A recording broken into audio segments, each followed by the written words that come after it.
Hello मेरे प्यारे साथियों, आप सबका बहुत बहुत स्वागत है। तो प्यारे साथियों, आज की वीडियो में हम class 11th chemistry chapter number 1 के अंतर्गत समझेंगे कि जो मूलानुपाती सूत्र होता है या जो आणविक सूत्र होता है ये क्या होता है ना। इसको बहुत अच्छे से क्लियर हम आपको करा देंगे और आप किसी भी मूलानुपाती सूत्र का आणविक बना सकते हो, आणविक से आप मूलानुपाती बना सकते हो। बहुत अच्छे तरीके से क्लियर करा देंगे, ठीक है ना बेटा। चलो तो वीडियो को हम बेटा स्टार्ट करते हैं। तो सबसे पहले अगर मूलानुपाती सूत्र और आणविक सूत्र समझना है तो सबसे पहले ना आपको अनुपात के बारे में नॉलेज होना चाहिए कि जो अनुपात है वो अनुपात क्या होता है। तो आपको मेरे डियर साथियों पता होगा जो अनुपात है बेसिकली अगर देखा जाए तो दो टाइप का होता है। एक होता है वास्तविक अनुपात, कौन सा अनुपात? वास्तविक अनुपात। और एक होता है सरलतम अनुपात, सरलतम अनुपात। तो एक होता है वास्तविक अनुपात और दूसरा होता है सरलतम अनुपात। अच्छा सर, वास्तविक और सरलतम में क्या डिफरेंस है? तो आप यहां देख लीजिए। जैसे बेटा मैंने यहां लिख दिया 2/4। क्या लिख दिया? 2/4। आप हमें बताओ क्या ये अनुपात कट रहा है? हाँ बोलोगे, हाँ सर कट रहा है। देखो काटेंगे तो 2 एकम 2, 2 दूनी 4, 2 दूनी 4। तो ये आपका कितना आ गया? 1/2। ये था कितना? 2/4, जिसको हमने काट दिया तो क्या बन गया? ये 1/2 बन गया ना। तो जो अनुपात कटता है उसे वास्तविक बोलते हैं और जो अनुपात नहीं कटता उसको सरलतम बोलते हैं। क्या बोलते हैं? सरलतम। तो ये कौन सा अनुपात है? सरलतम। और ये कौन सा अनुपात है? वास्तविक। क्लियर हुआ?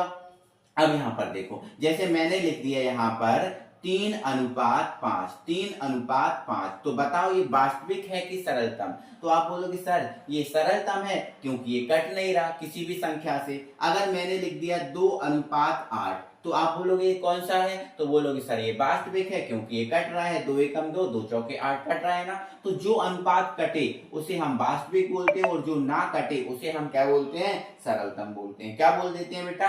सरलतम बोल देते हैं। क्लियर है ना। तो बस अनुपात, मूलानुपाती सूत्र और आणविक सूत्र आप समझ जाओगे। क्या बोला है इसने? बोला है किसी अणु में उपस्थित सभी तत्वों का, किसी अणु में उपस्थित सभी तत्वों का सरलतम अनुपात प्रदर्शित करने वाला सूत्र मूलानुपाती सूत्र होता है। मतलब किस कोई अणु है, जैसे मान के चलो हमारे पास ये एक अणु है, जैसे लिख दिया हमने H2O2। तो इस अणु में उपस्थित तत्व कौन है? H और O है। तो इन H और O का जो सरलतम अनुपात प्रदर्शित करेगा वो मूलानुपाती सूत्र है। तो देखो आप यहां देखो H की संख्या अभी कितनी है? 2। O की संख्या कितनी है? 2। तो क्या जो है ये 2:2 बना है, क्या ये सरलतम है? आप बोलोगे सर नहीं है। तो अगर ये सरलतम नहीं है तो फिर ये मूलानुपाती सूत्र नहीं है। अगर इसका सरलतम अनुपात बना दे तो मूलानुपाती सूत्र बन जाएगा। तो देखो काटेंगे तो 2 एकम 2, 2 एकम 2। तो सरलतम अनुपात कितना आ गया? 1:1। मतलब जो H है उसको आपको 1 बनाना पड़ेगा और जो O है उसको भी हमें क्या बनाना पड़ेगा? 1 बनाना पड़ेगा।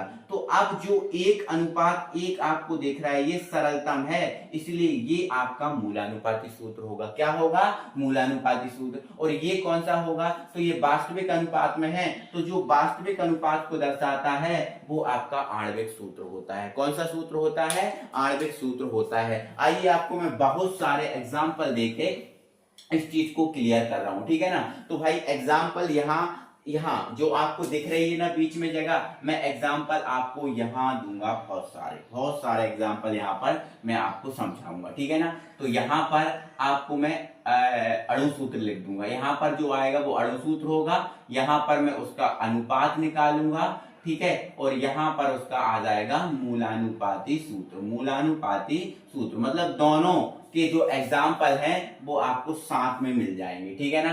चलो इधर देखो, आप अच्छे से इसको समझना। जैसे मेरे पास है बेटा H2O2, है ना। तो आप यहाँ देखो, आप यहाँ पर अच्छे से समझना। H कितने हैं? 2। O कितने हैं? 2। क्या ये अनुपात सरल है?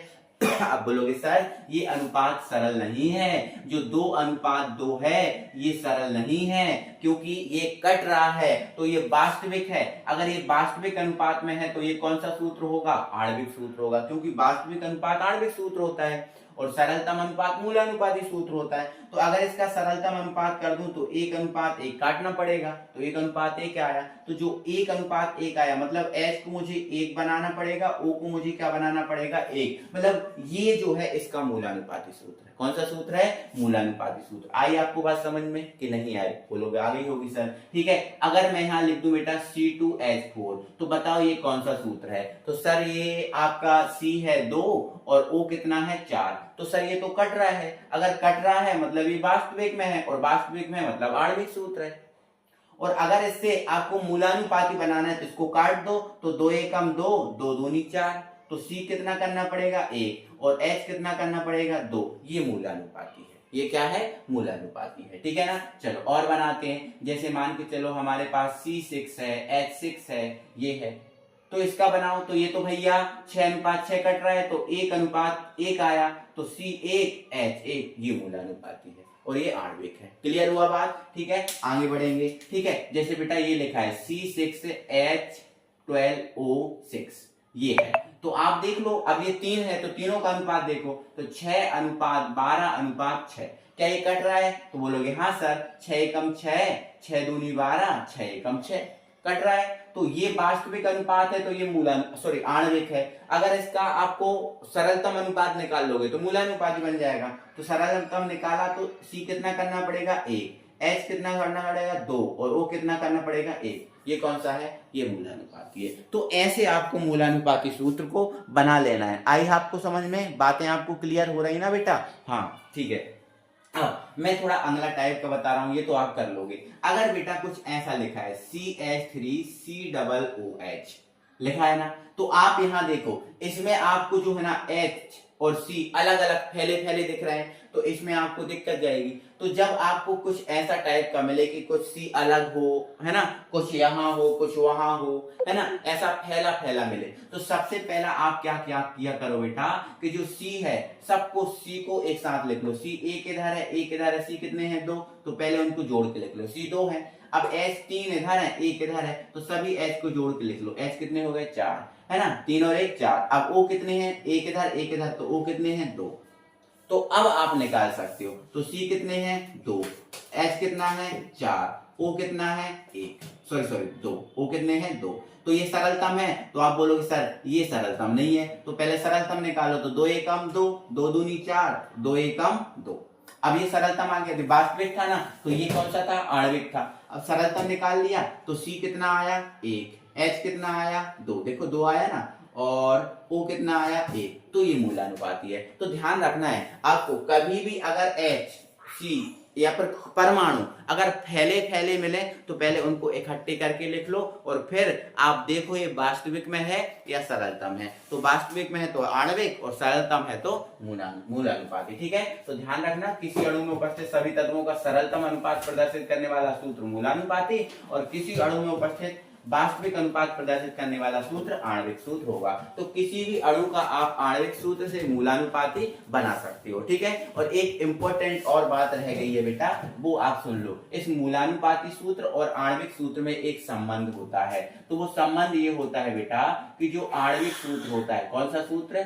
आणविक सूत्र। इस आणविक सूत्र बराबर क्या होता है? मूलानुपाती सूत्र। मूलानुपाती सूत्र, मूलानुपाती सूत्र इनटू में क्या होता है? n। क्या होता है? इनटू में n। तो यहाँ n क्या है बेटा? एक संख्या है। n क्या है? एक संख्या है। उस संख्या को कैसे निकाला जाएगा? तो उस संख्या को जब आपको अणु दिए रहेंगे तो अणु में से आपको निकालना पड़ेगा। ठीक है, तो आगे आपको जब न्यूमेरिकल कराए दिए आएंगे तो इस n के बारे में भी आपको बताया जाएगा। ठीक है ना। तो आई होप आपको एक छोटी सी वीडियो थी बट आपको समझ में आई होगी हर एक पॉइंट ऑफ व्यू से। ठीक है, तो प्यार से दिल से वीडियो को लाइक कीजिए, अपने फ्रेंड सर्कल में वीडियो शेयर कीजिए। मिलते हैं अगली वीडियो में, तब तक के लिए बाय बाय।